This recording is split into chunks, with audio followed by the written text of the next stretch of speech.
Well, my name is Tyler, and I'll be the first affirmative perspective for today's debate.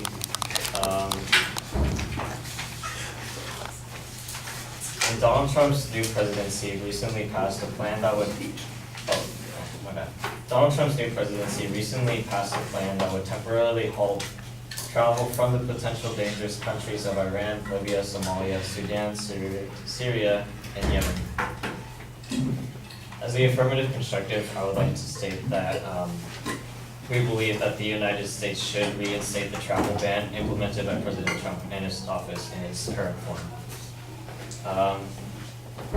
For our significance claim, I want to state that we believe that terrorism is still alive today and currently stands as a threat to the world.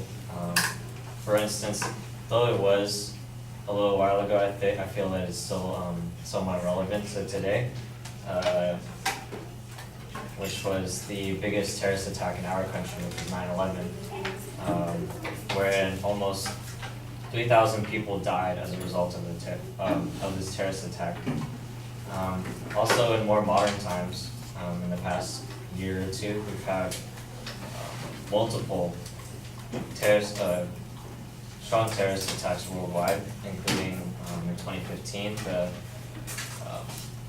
the Paris terrorist attacks, and more recently the Brussels attacks as well.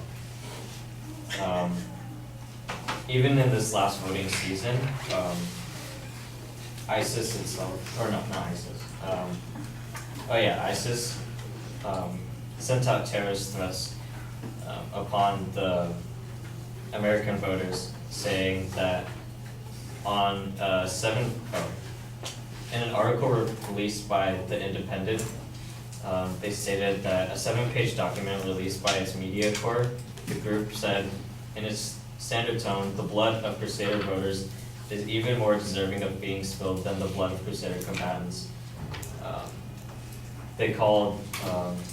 ISIS called its followers to tell U.S. voters, "We have come to slaughter you and smash your ballot boxes." The essay concluded, "May Allah make this year's U.S. presidential election a dreadful calamity like no others to have struck America throughout its pathetic history."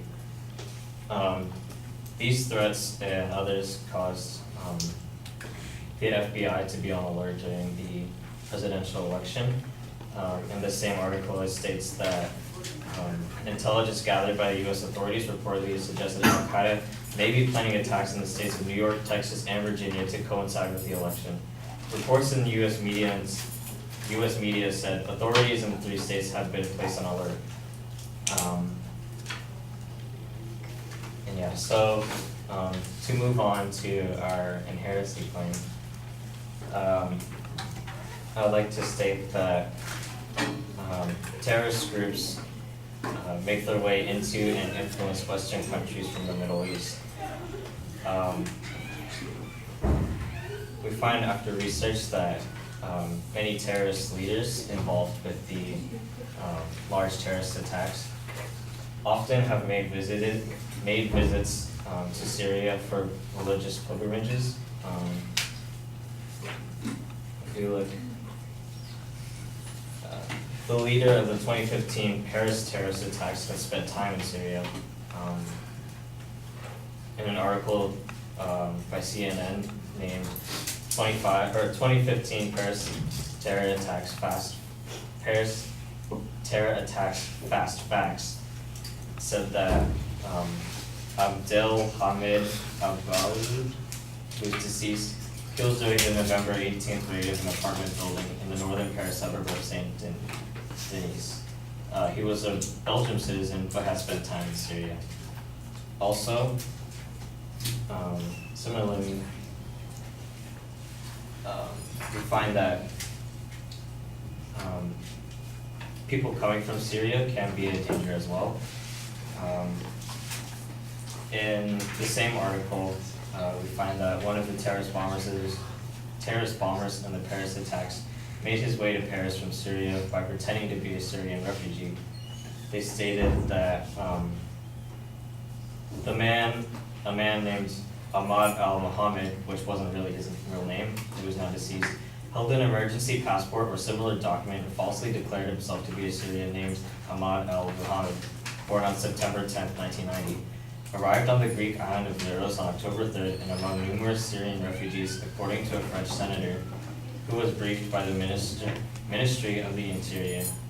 He was allowed to enter Greece and from there moved to Macedonia, then Serbia and Croatia, where he registered in the Opatovac refugee camp. Eventually, he made his way to Paris, one of the 3 bombers who detonated themselves at the Stade de France.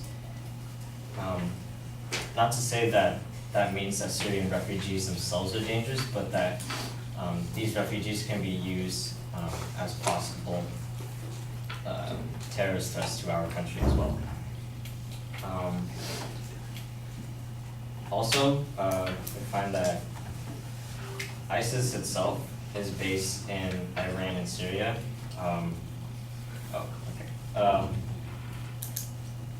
Which makes those countries dangerous as well. We find that these countries harbor terrorists. The U.S. Department of State named the countries Iran, Sudan, and Syria as sponsors of terrorism, current sponsors of terrorism. To move on to our solvency claim, I believe that a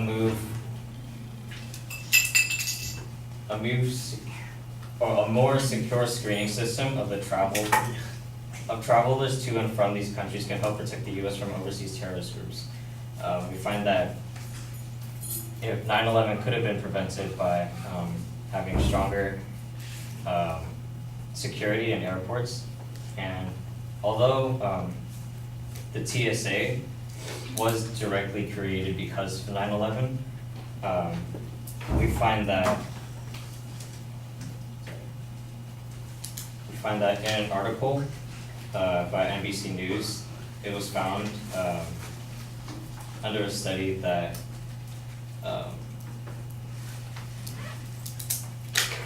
under a study by the TSA, they sent breachers, undercover investigators to smuggle weapons, fake explosive, and other contraband through numerous checkpoints, and all so-called red teams of Homeland Security agents posing as passengers were able to get weapons past TSA agents in 67 out of 70 tests, a 95% failure rate according to agency officials. So we see that the TSA is still flawed and digital and still can pose as a weakness to possible terrorist threats. And so for our plan of action, I believe that for the Middle Eastern civilians of the countries of Iran, Libya, Somalia, Sudan, and Yemen, a 90-day travel ban into the U.S. is placed while the government develops a better screening process for people coming from these countries. Travel for citizens of Syria. I gotta cut you off. You're at 8:15 and it's supposed to be 7 minutes.